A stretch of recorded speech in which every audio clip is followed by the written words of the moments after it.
Anyway, good afternoon, ladies and gentlemen. We have Mr. Mark Sampson, the UEFA Pro license and the FIFA World Cup bronze medal winner, and former England national team's women's coach.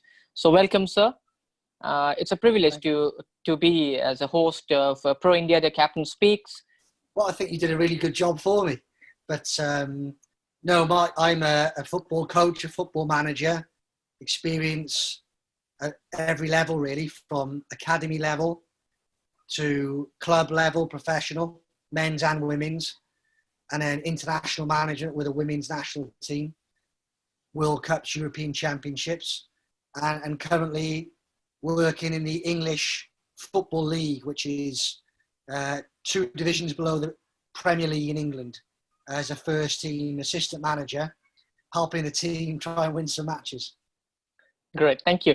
So, can you please tell about your footballing career and your transformation from a player to a successful coach? So, we want you to share the journey. How the journey begin?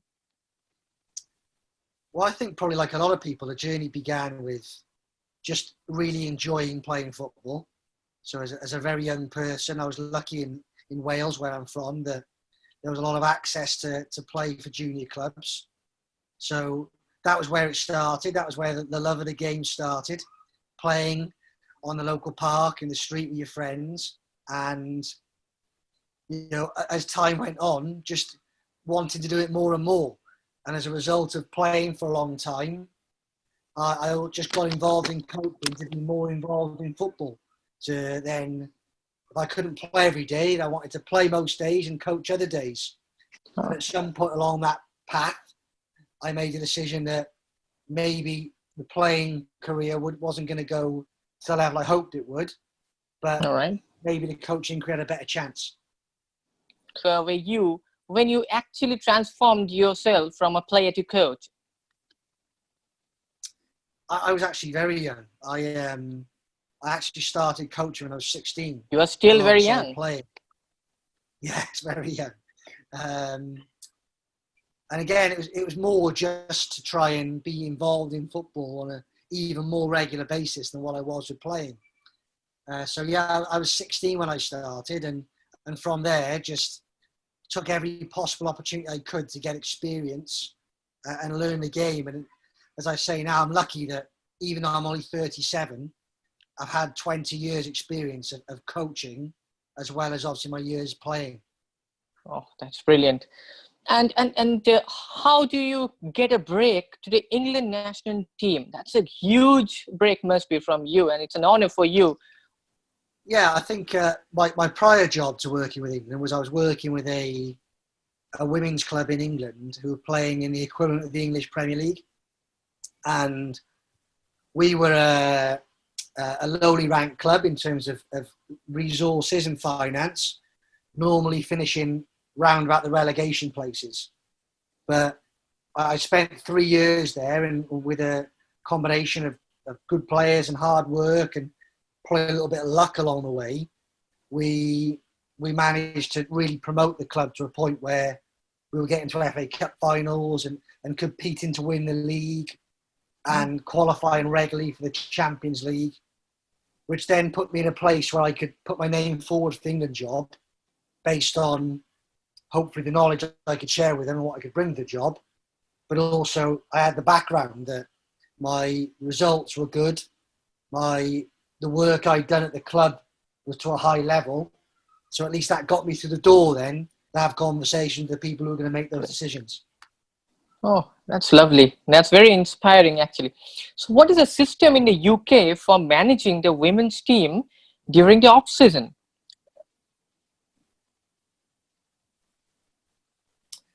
Well, in England, the women's games is flipped. So in the women's game, we play in the summer, and off season is the winter. Whereas obviously in the men's game, it's the other way around. So I think a lot of the time, like any modern day footballer these days, is that a bit like a boxer used to be.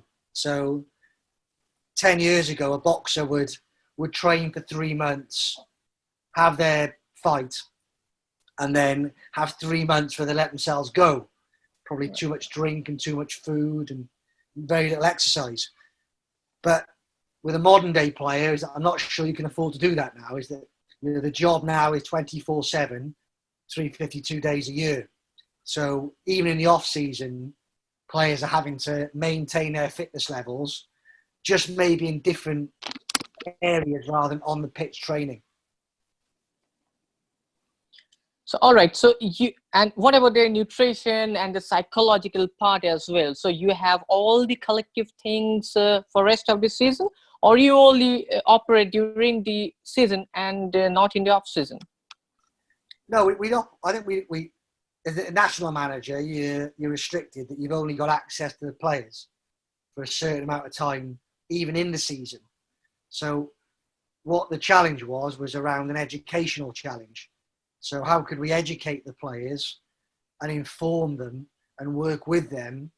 So when we weren't watching and supporting them, they were still doing the things they needed to do to produce high level performances on a regular basis. All right. Thank you. I just want to know about the importance of scouting in building a team. Yeah, I think like any team is that recruitment is probably a fundamental aspect to success. It's not the only aspect. There's many teams and national teams and clubs who've done a really good job on recruitment, but that hasn't transmitted into results. It is a full package. It's about recruitment, and then once you recruit, how do you develop players individually, and how do you put them into a team structure? But in terms of recruitment, we had some very stringent measures and strong procedures in place to make sure that we were very clear on what the profile of player we wanted. So for a specific position, a winger, for example, we were clear on what qualities we wanted in a winger. So when you're recruiting straight away, if you wanted pace in that position, you could probably rule out 50% of wingers straight away. And then you can analyse in more detail and narrow that form down. And then we were very clear on not do we want players of a high technical and tactical level, but we wanted players of the right character. So we could recruit all-round athletes that we could work with and improve. I think making sure that they still had room for improvement was an important quality for us. No, that's brilliant. So it's a process. Basically, it's a process. Yeah, that'd be a fair assessment. All right. So what's the key differences between coaching a men's team and a women's team, since you are associated with both the teams, I think? So is there any major differences, or it's almost the same? And if it's almost the same, then what's the key differences? Yeah, I think that'd be a fair assessment, that ultimately there's a lot of similarities. There's always going to be the physiological differences in terms of speed, power output. And they will always be there for as long as we're playing the game. Right. That's obviously human nature. So other than that, I think that the only differences are, I suppose the challenge is the better phrase, is that ultimately when you work with a group of players, you're always going to get different types of personalities. So whether it's the men's game or the women's game, you're always going to have players that are quite difficult to manage and other players who are very easy to manage. And the key skill of any coach is to understand all your individual players and work out how do you get the best out of them. So basically, you're telling it's a man management skill that become a very, very high performance coach. That's right. I think people management is critical in any industry. Correct. Football or not, is how do you create a vision for the people you're working with that they can get behind, that they can want to aspire to? How do you help them feel part of that vision and make them understand that you value their contribution towards helping us all get towards that vision? And then really how you helping them get better in themselves. Right. And they were the principles we work with on a consistent basis. Tell us about the preparation, not only tactical or technical. I just want to tell us about the mental preparation prior to that mega event. Because I believe psychological factor is definitely one of the key components for success. Yeah, that's a good point. A great point. And I think with any project, the way I've always worked is work backwards from the end point. So with the World Cup, it was a matter of, okay, well, we want to be competitive in this tournament. We want to try and win the World Cup.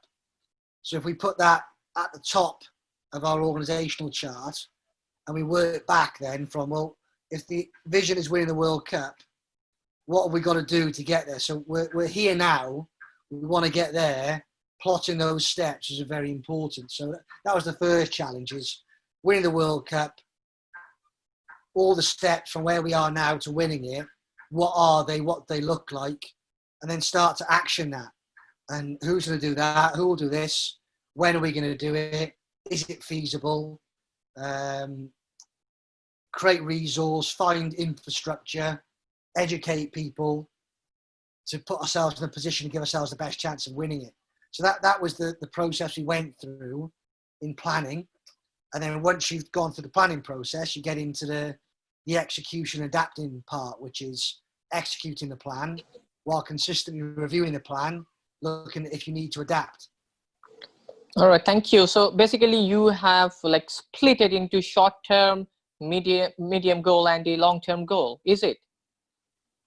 Yeah, that will be part of it, is that, vision's important because you need to have that long-term vision for motivation.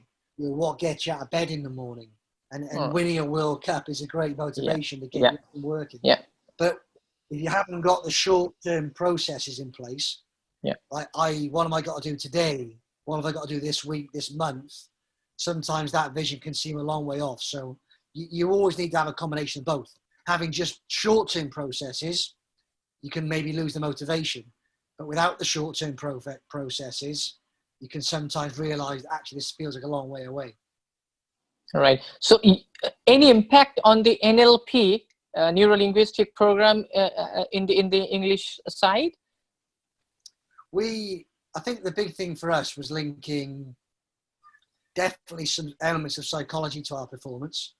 It was really around a team that were really big outsiders for that event, coming into the tournament as probably not even one of the top 10 contenders for the event.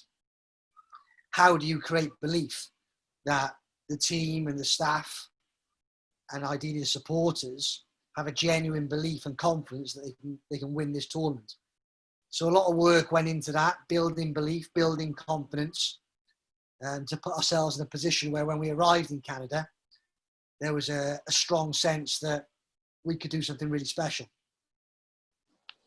All right. Talking about the World Cup in Canada, well, adaptability. So before how many days you went to Canada, and for the adaptability of the situation and the another country and the another weather? So how did it manage to acclimatize with the situation?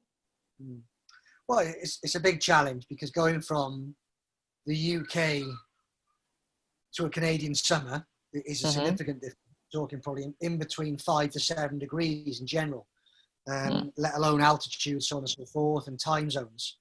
So yeah, I think our sports scientists spent a lot of time and effort looking at how do we adapt our sleep patterns, how do we acclimatize to the temperature and the humidity, and we did a lot of work in terms of when we should go out, when we should change our time zones, whether we train above what I would call game pace. So how often we would train at a tempo and intensity above what we were going to experience in the tournament, but also at a temperature and humidity above what we would experience in the tournament, to make sure when the tournament arrived, we were obviously fully prepared. All right. Talking about the sleep pattern, which is, I think, another very important aspect. So how do you control the resting phase or the sleep pattern to different individuals? So is there any specific skills involved or a routine or something like that? Because we are not aware of controlling a sleep pattern. So can you please elaborate on that? I think you've probably summarized it quite well in terms of the ultimately it is an individual situation. And often in team environments, we put a lot of people in the same bracket. So although we've got 23 players traveling this tournament and we are one team, every one of those 23 players needs to be motivated, needs to be managed in very different ways. So we didn't have the finance to put people in individual rooms. So working out whose circadian rhythms and sleep patterns fits with each other to room them together made a lot of sense rather Yeah. than Yeah, but you two. sorry to interrupt. One sleeps at 10 o'clock in the night, and one still awake maybe 12 in the morning. So how do you control the individuality into a collective team?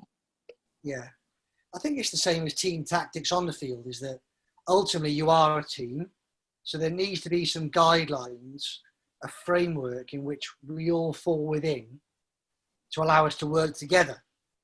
But that framework's aim should be to enhance individual performance. So we were always conscious of where does the framework sit versus where does the freedom sit.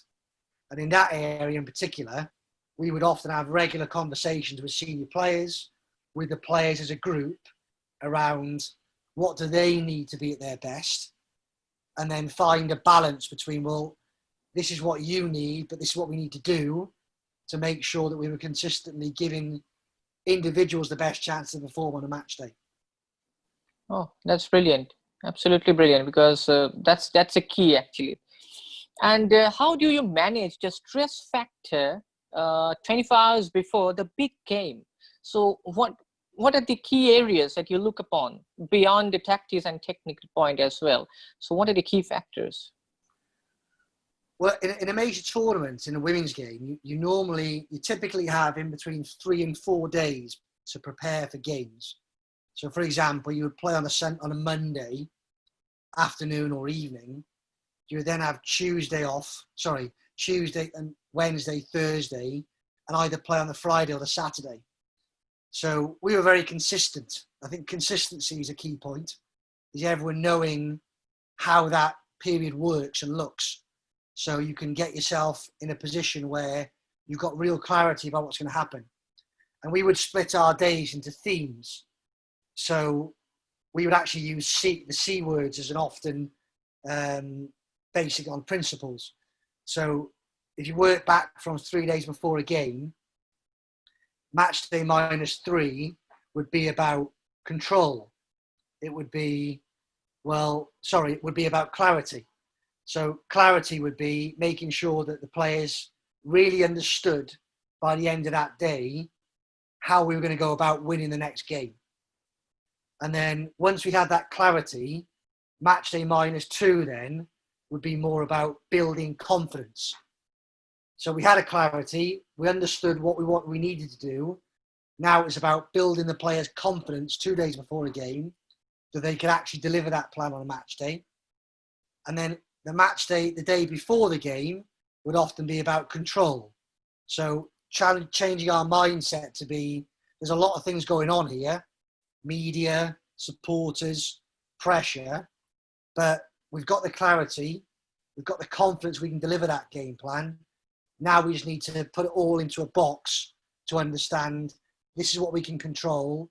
Let's not worry about what's outside that box. Let's focus completely on what's in our box and then go and deliver it. Oh, that's brilliant. Thank you so much for getting into that detail. And how do you manage that switch on and switch off mode on the match day? Yeah, I think it's a really good phrase as well, is that we would often, as you can imagine for these major events, that you have a huge schedule. So you've got 23 players to manage, you've got 20 staff, you've got, infrastructure. So every time we move, we've got to not just move all those people, we've got to move 5 ton of equipment and resources. So logistically, that takes a lot of work. So with our schedules, what we're very clear on is that if the schedule was in 2 colours, so activities are either in green or red. And if an activity was in green, it was a switch on moment. So training would be a green activity that we need you to be switched on, focused. But there'd be other activities that were in red.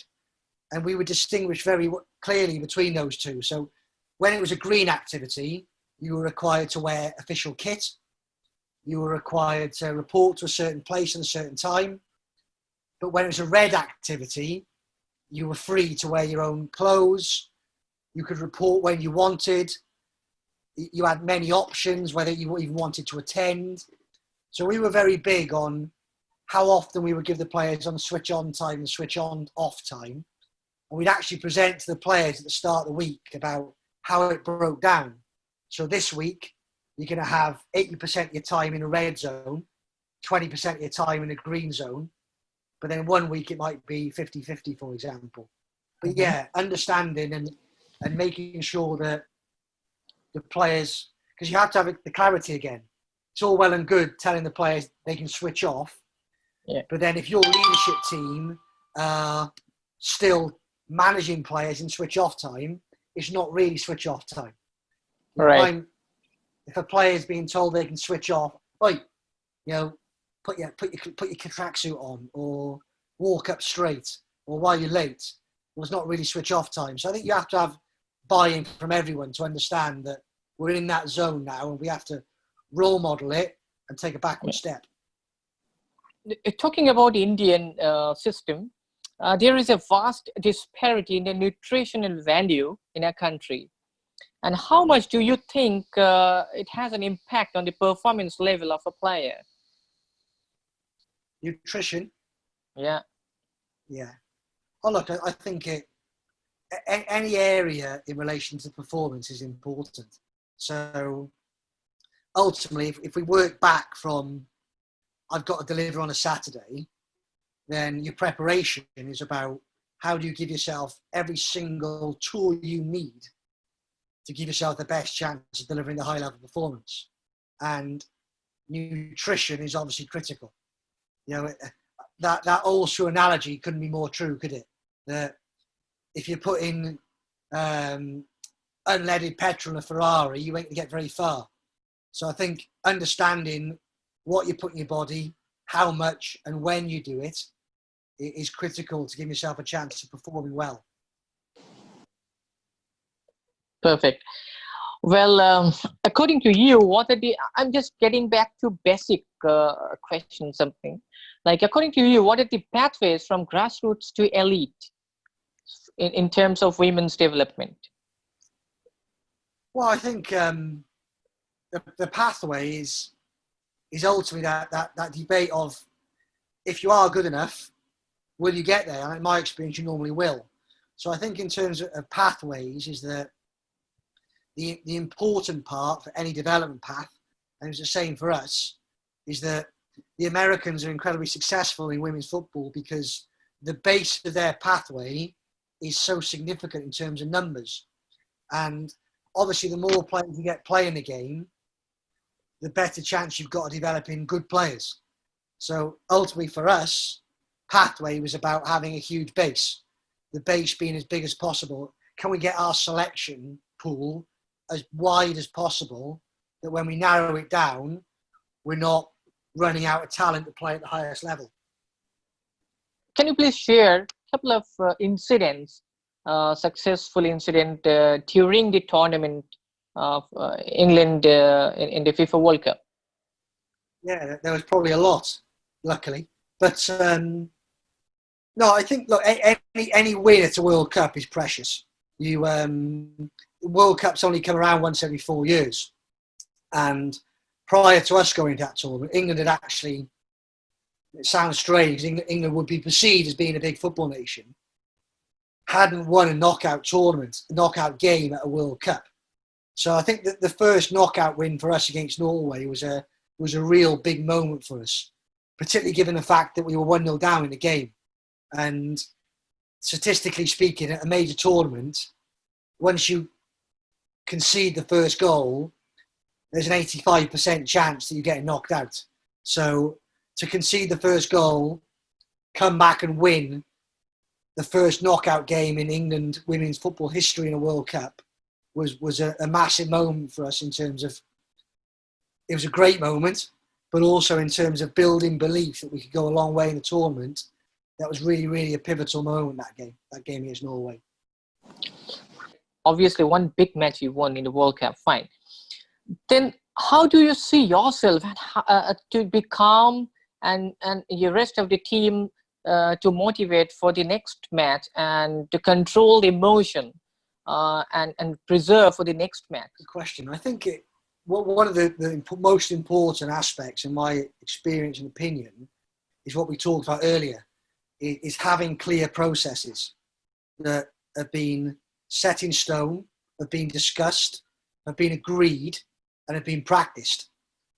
Because when you're in high pressurized situations, routine is incredibly powerful. It's one less thing to worry about. Your routine gives you confidence in that we've done this before.